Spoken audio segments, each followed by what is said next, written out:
I don't think that there are any tears in Pittsburgh right now within that building.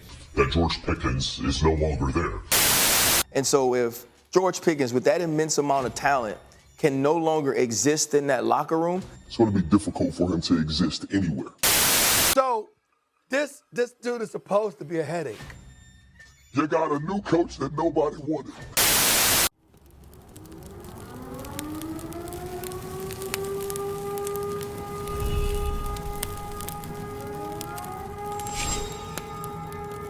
Man, shut your up.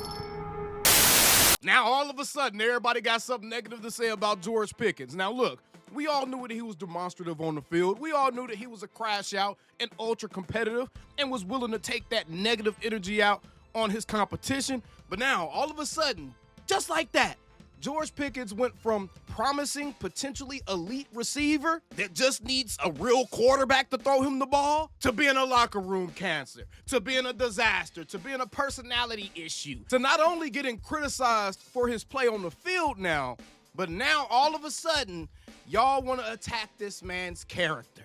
And y'all wonder why I call this show Attack on Cowboys. As soon as one of the better young players in the league became a Cowboy, it was a full throttle attack on George Pickens. Nah. Y'all ain't about to do my YN like that. Let's get right into this one, and I'm about to show y'all why the Cowboys, that offense is going to be a lot scarier than everybody thinks. Be sure to subscribe for more Dallas Cowboys content, and be sure to check out my links below to catch Attack on Cowboys on all audio platforms. Let's get it. We heard what the tap-dancing Uncle Tom himself had to say about a George Pickens himself. Maybe we shouldn't actually take Ryan Clark's football analyses all that serious, especially since one of his contemporaries has already called him out for his biased takes against the Cowboys. Yeah, SYBAU, Ryan Clark. Cut it out, bruh. I remember you sat right there on that set and praised Jalen Ramsey. Yes, Jalen Ramsey. While degrading Trayvon Diggs, when Trayvon Diggs had 10 interceptions. You feel me? And Ramsey only had 3 or 4 interceptions that season, I think. But Ramsey gave up 800 yards that season. Trayvon Diggs gave up a lot of yards as well. They wasn't too far apart. But Trayvon Diggs had 10 plus interceptions. You understand what I'm saying? But Ryan Clark, you tried to make Trayvon Diggs look bad because Ramsey was on your show that night, that day. And that wasn't play at all. Right then, I knew the type of person you was, homeboy. Talk about some damn, if Mike Tomlin can't fix it, then nobody can. First of all, are y'all goofy, bro? The Cowboys just essentially duplicated CeeDee Lamb. 6'2" for CeeDee, 6'3" for George. 200 pounds for both, 4'5" for CeeDee, 4'7" for George. 34.5 vertical for CeeDee, 34.5 inch vertical for George. 32.2 long arms for CeeDee, 32.3 long arms for George. His fingernails was probably a little bit longer so he could break down his cigarillo. But I'm going to show you exactly why this offense is going to be a crap ton more scary than what anybody is willing to give the Cowboys credit for, simply because it's the Cowboys. But sorry, George Pickens, I'm about to defend you, bro, because you about to take us there, dog. You about to take us to that next level offensively. Dan Orlovsky dropped an interesting gem here. Shout out to the head Keebler elf, the floor pancake eating goober himself. Dan Orlovsky dropped a statistic that for all Dallas Cowboys fans, your new wide receiver, George Pickens, averages 16.3 yards per receptions for his career. That ranks first among 44 players with 2,000 receiving yards across the last 3 seasons, from 2022 to 2024. So he's first in yards per reception. Now, hang with me for a second. You combine that with the fact that, I don't know, Dak Prescott over the last 2 years, he's number 1 in most pass yards on 15-plus yard go routes. He's number 2 on most attempts on 15-plus yard go routes. And George Pickens is number 1 on most receiving yards in 15-plus yard go routes and number 2 in most catches for 15-plus yard go routes. And Dak also has the number 3 best accuracy of the 40 QBs that they tallied for that statistic. And ladies and gentlemen, that right there, you couple those 2 statistics together, and what you have is the makings of a Dallas Cowboys deep game, a Dallas Cowboys long game that we have not had here since I honestly don't know when. Maybe Prime Dez and Tony Romo. That's probably the last time we had the type of deep threat, the type of long passing game that we're going to have this season with the George Pickens. Remember, Brian Schottenheimer said he wanted the opposing defense to have to cover every blade of grass. And we've got George Pickens on go balls, and then CD coming across over the middle on the crosser or whatever it may be, out the slot. And then Jake Ferguson right there as a safety blanket for Dak. Then you got Jaden Blue running a Texas route out the backfield. Oh my goodness, this offense is going to be a monster. And I'm going to be honest, y'all, the trade for George Pickens just made that pick of Tyler Booker in the first round look even more genius. In fact, it looks 100 times more genius now, because not only is your offensive line essentially fixed now for what you're going to do to it. It's fixed. That's all the Cowboys willing to do to the offensive line. But you fixed your running back room to a degree. Your tight end room is very deep. And then now you have legitimate weapons on the outside. And, bro, I don't know about y'all, but having Jonathan Mingo, Kevontae Turpin, Jalen Tolbert, and those type of guys fighting for that wide receiver 3, wide receiver 4 spot, that feels a whole lot better than having them fight for wide receiver 2. So offensively, this team has essentially been fixed. The problem now is having to fight against these goofy-ass narratives that everyone's going to try to force on George Pickens and the Cowboys to poo-poo this move. One of the main narratives you're going to see is, oh, none of the other Pittsburgh Steelers wide receivers have done all that well. Here's how you kill that goofy narrative, bruh. Antonio Brown, he had a career-high 15 receiving touchdowns in 2018, his last year in Pittsburgh, when he was still starting 15 games a season.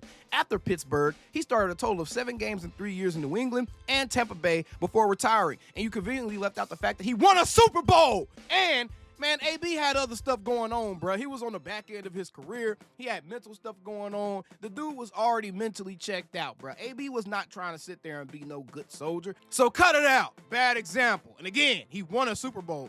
Chase Claypool posted 13 touchdowns in 2 full seasons in Pittsburgh before they traded him away in 2022, still on his rookie deal. Chase Claypool runs like he has cinder blocks attached to his ankles, bro. Oh, and on top of that, we can't forget the fact that, his quarterback was Justin Fields, not exactly a guy that has created any top receivers in the league.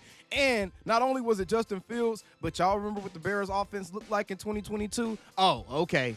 Bad comparison. Dak Prescott ain't Justin Fields. Deontay Johnson was with the Steelers for 5 full seasons, catching 25 touchdowns through 2023. After Pittsburgh, he played his way through 3 teams in just 2024 alone: the Panthers, Ravens, and Texans. Come on, man. What are we talking about, man? Look at the teams y'all just named, man. He went to, after Pittsburgh, he played for the Panthers next, which everybody that played for that Panthers team, their career went down the toilet. The Ravens didn't really get a chance to get on the field, and he was pissed off that he didn't. And the Texans, again, didn't get a chance to even play, bruh. Now he's on the Browns. He probably actually get a chance to play this season. Deontay Johnson did have a nice few years with the Pittsburgh Steelers, and he kind of fell off afterwards. So I get it, but again, full context is missing from these type of statistics. And there's a few more guys that people bring up. Juju Smith-Schuster, Martavis Bryant, he had legal issues. Juju was addicted to TikTok. So I get it. I get the comparison. I get why everyone is trying to make this a narrative and trying to use this as ammo to act like George Pickens ain't going to be who we need George Pickens to be. But you know what none of those other receivers had when they went to the teams that they had? You know what none of the other Pittsburgh Steelers wide receivers had when they went to other teams, including a Mike Wallace when he went to Miami and he played with Ryan Tannehill, or any of these other guys? You know what they didn't have? They didn't have CeeDee Lamb and Dak Prescott taking the damn pressure off of them and making their jobs easier, bruh. So you see, sometimes it ain't about all these narratives and all this other stuff and all the mental gymnastics you can do. Sometimes it's about looking at what's in front of you. George Pickens is one of the best deep threat receivers in the league. Dak Prescott's one of the best deep ball throwers in the league. Looking at, you got CeeDee Lamb on the other side or in the slot, wherever you want to put him. That's going to make George Pickens face one-on-ones all damn game, every game. So nobody want to pay attention to all of that. Everybody just wants to figure out any way that they can bring Cowboys fans out of this positive space that they are in right now and pull them back down into a negative level. If anyone's trying to do that, if you see guys out there trying to, and they're calling themselves Cowboys fans, and they're trying to make y'all not be excited about your team doing something that absolutely 31 other teams in NFL would be excited about doing, then maybe you just need to find somebody else to watch. Come watch AOC more. He wasn't some toxic entity within the Pittsburgh Steelers organization.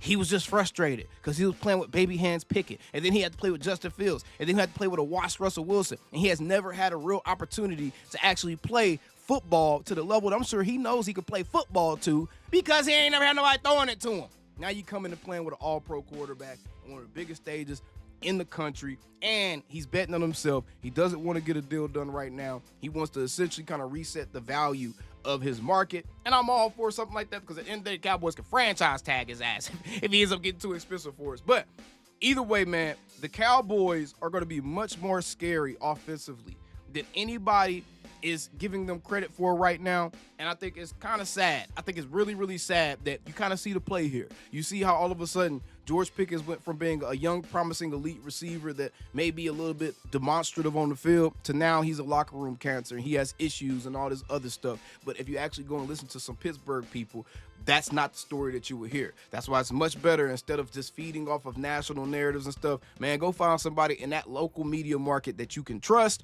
and that you know they keeping it a buck with you, bro. They keeping it a bean with you, bro. Either way, appreciate you guys for tuning in. Until next time, how about them Cowboys? Calling me, texting me, paging me, asking me, am I still them boys? Y'all usually check on me. Listen. I'm still them boys. Hey! Woo! Hey! I'm still them boys.